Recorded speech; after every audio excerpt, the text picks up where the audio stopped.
How's it going, Rams? Welcome back to, sadly, our final Monday night sports show of the semester. I'm Madeline Davis. And I'm Brendon Fairbairn. More news on the coaching search inside Canvas. Rams Athletics has found their new head coach only 4 days on the coaching carousel. See who it is and what it means for the green and gold moving forward. The fall sports slate is finally over and winter is almost upon us, meaning Rams hoops action continues to heat up inside of Moby Arena. Get caught up on what was a successful weekend for both squads. And to close off the semester right, Hot or Not returns with a special extended edition to discuss the MLB lockout, Super Bowl predictions, and much, much more. You won't want to miss it. All of that and more on CTV Sports, which starts right now.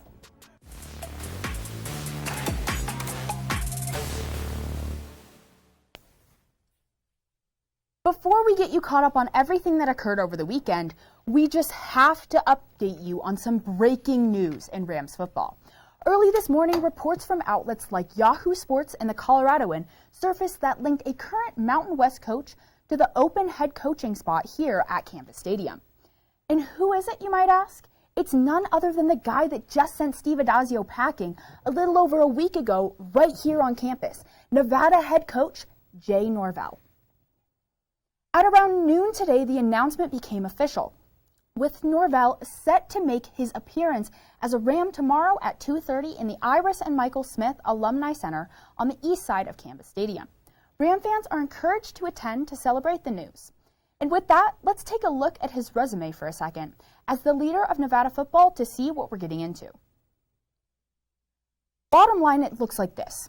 A 33-26 overall record, which includes 4 straight bowl appearances and back-to-back top 3 finishes in the Mountain Western Division. Thanks to a 7-2 mark in 2020 and an 8-4 record this past season. And look, while this might not be the guy that Ram fans expected, or let's be honest, even envisioned, he's definitely done a solid job rebuilding what was a slumping Wolfpack program, especially on the offensive side of the ball. But needless to say, he'll have his work cut out for him if he wants to have the same type of turnaround here at CSU. Colorado State AD Joe Parker wanted an offensive guy to run this program, and he for sure got one in Norvell. In a week, he's gone from beating the green and gold 52-10 in their own house to being on their sideline. With the announcement, the 58-year-old becomes the 24th coach in Ram football history and the first minority leader of CSU on the gridiron. We'll be at the presser tomorrow, so make sure to keep up with CTV 11 for all of your updates. Brendon, how do you feel about this move? I love it. I absolutely love it. I'm so glad Steve Addazio's gone. I've been saying that from the beginning, even though I have gave him some credit a few times. Yeah. But I think he's gone. I know he came from a Power 5 program, but Norvell, I think he has a better resume. He actually had winning seasons under his belt, and I think he's going to continue that with Colorado State. Yeah, and I think overall he's just a lot more experienced than Addazio was. Oh, absolutely. Way more experienced than Addazio, and probably has a better temper than him as well. Probably not going to get ejected on the sidelines. Yeah, let's hope not. And with that breaking news out of the way, let's get into some CSU men's basketball, who had easily their hardest test of the season on Saturday afternoon against the St. Mary Gales, and needless to say, they did not disappoint, taking down their opponent from the West Coast Conference in dominant fashion, 58-74, to move them to a perfect 9-0 on the young season. But how impressive was this win exactly? Well, coming into this matchup, the Gales were ranked 5th in the nation when it came to defense efficiency, not surrendering more than 61 points all season against top competition like Oregon, Notre Dame, Wisconsin, and Utah State. The Rams, on the other hand, dropped a season-high 74 on them, acting as a wake-up call to the whole country that Colorado State is the real deal, even if they still aren't ranked in the top 25. Let's get into some action. After exchanging early buckets in the first half, the Rams offense pulled off an 11-point run to go up 17-6 within the first 7 minutes. And after this flurry of scoring, CSU didn't look back, with the closest it got the rest of the way only being within 4. And to close out the half, the Rams got hot once again, going on a 12-5 surge to grab an 11-point advantage over the Gales at the break, 35-24. And out of the half, CSU picked up right where they left off, scoring the first 6 points to push the deficit for St. Mary's to 17 points. From there, the Rams took care of business and closed things out, not letting St. Mary's get within single digits again and getting out to a lead as big as 21 points. This massive advantage in the final few minutes allowed CSU to give their bench players a bit of playing time as the game got more and more out of reach, and the lead also gave Rams starters like David Roddy and Isaiah Stevens a well-deserved standing ovation from all the fans at Moby Arena. With the dub, the Rams take a 3-2 lead in their series against St. Mary's and avenges last year's loss in Moraga during their COVID season.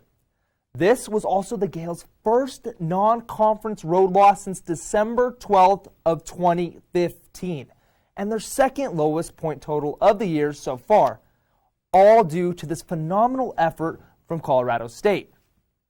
Taking a closer look at the stats, the Rams continued their hot start to the season on the offensive end of the floor, shooting 52.8% from the floor and 56.3% on three-pointers. And the defense also played lights out, limiting St. Mary's to just 41 points, 2% on the field goal attempts, and a terrible 19% from beyond the arc.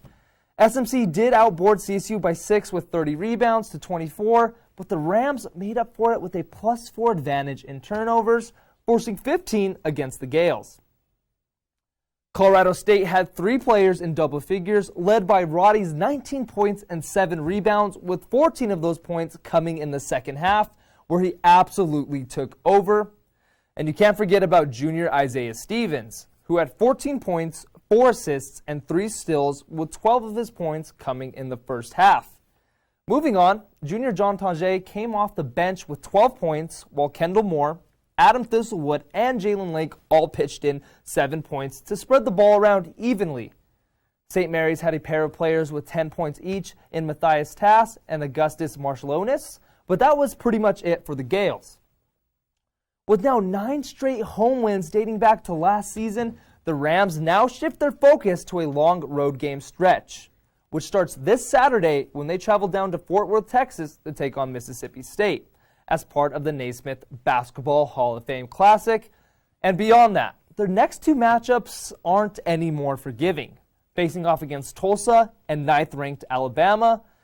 Even though they deserve to be ranked right now, if they can pull out these next 3 wins, there is no doubt that the AP poll will put them within the top 10 or 20. Madeline, they are ranked 26 right now, 90 votes to be in the top 25. Yeah. Did you think that's a fair voting? No. I told people yesterday, I said if they're not in the top 25, I'm going to throw a temper tantrum. So here I am throwing my temper tantrum. They deserve to be in the top 25. I'm sick of it. I'm sick of all the bias in this AP poll voting. Like they're clearly they're not looking at it. They're not looking at it. They deserve to be top 25. I absolutely agree. Coming off a win as good as St. Mary's, they have such a great defense, and Colorado State being one of the best offenses in the country. Exactly. They absolutely deserve to be in the top. If you asked me, I think about 2 weeks ago they should have been in the top 25. Yeah. But their time will come, and I think they are a lock for the March Madness tournament. Oh, 100%. Yeah. Switching things up on the court, men's hoops wasn't the only squad on campus with an afternoon game on Saturday. The women's team was down in Tempe for the Arizona State Classic, where they took on Harvard in the first round of tournament play. After a tough loss to Louisville last weekend, the Rams were hoping to bounce back and avoid that same type of slow start. And well, they did just that, with the first quarter ending in favor of the Rams with the slimmest of margins, 15-14. The second quarter, on the other hand, is where the Rams really started to struggle, allowing the Crimson to go on a 10-0 run to put them ahead of CSU going into the half. Harvard maintained this lead and kept the Rams for the entirety of the third quarter, and led by 3 going into the fourth. That's where CSU pulled it together, though, playing a solid game in the fourth and limiting the Crimson to only 6 points, including a 9-0 run to put them back on top for good, closing the game with a score of 59-52 to improve their record to 6-1 on this young season. In terms of the stats, 4 Rams secured double-digit points, including junior Kendall Kinzer, who led CSU with 13, grad student Carly Murphy with 12, junior McKenna Hofschild with 10, and grad student Upe Atazu with 10 as well. Murphy also racked up 13 rebounds to secure her 3rd double-double of the season already. All combined, the Rams had a decent 38.1 shooting percentage from the field and a 29.2 shooting percentage from a distance, which was much higher than Harvard's dismal 8% from the three-point line. After this W for the Rams, they went on to play the UTSA Roadrunners yesterday afternoon for the second round of play in the Arizona State Classic. Brendon, how'd they do? Yeah, Madeline, like on Saturday, it was another close matchup for the Rams. But yet again, they were able to sneak out a dub against the Roadrunners 52-48. The first three quarters were neck and neck for both squads, with CSU on top by 1 heading into the fourth.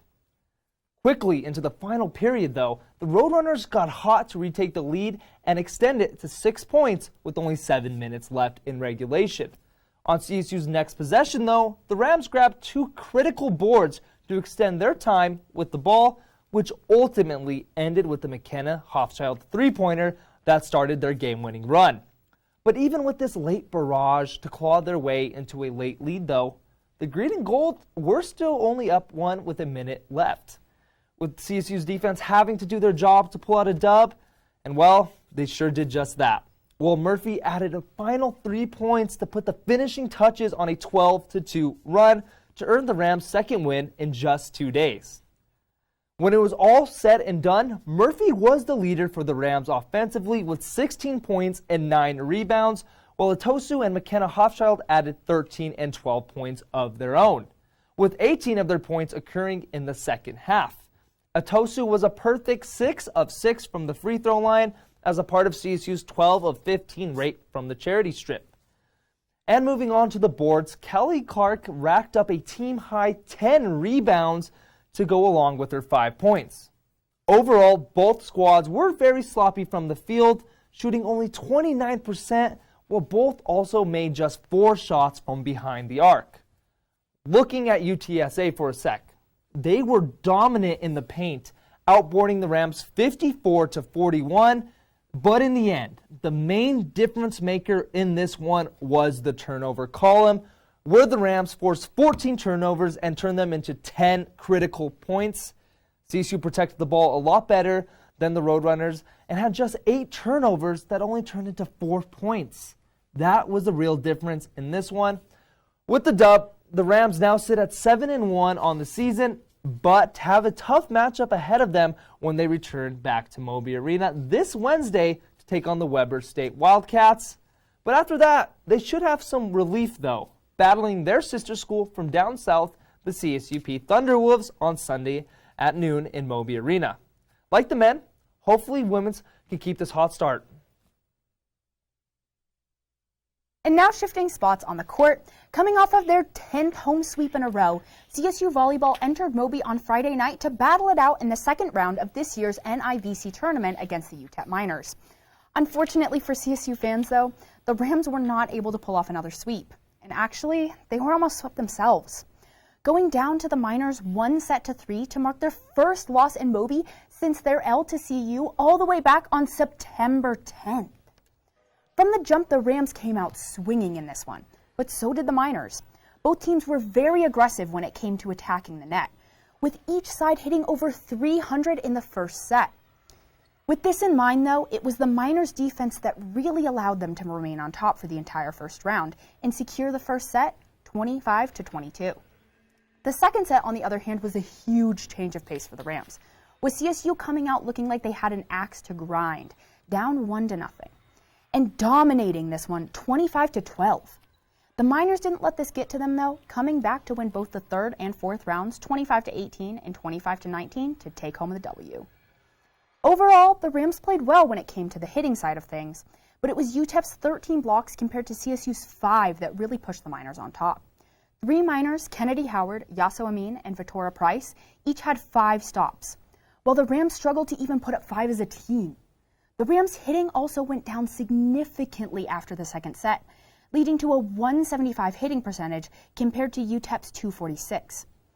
Even with the L, though, there were still some bright spots for the Rams in this one, seeing them put up 10 aces, including 4 from both redshirt junior Sierra Pritchard and sophomore Ruby Kaiser. And on shifting focus, sophomore Kennedy Stanford led the team in kills once again with 14, while Sierra Pritchard did what she always does and put up 30 assists. And hey, while this may have been a disappointing loss and surely was not the way that the Rams wanted to finish out their season at home, they made a lot of progress this year and should be very proud of themselves on how much they've grown. As we enter the offseason, we'll just have to wait and see what next season shapes up to be for this still young CSU squad. And with the volleyball news, Rams, it's time for a quick break.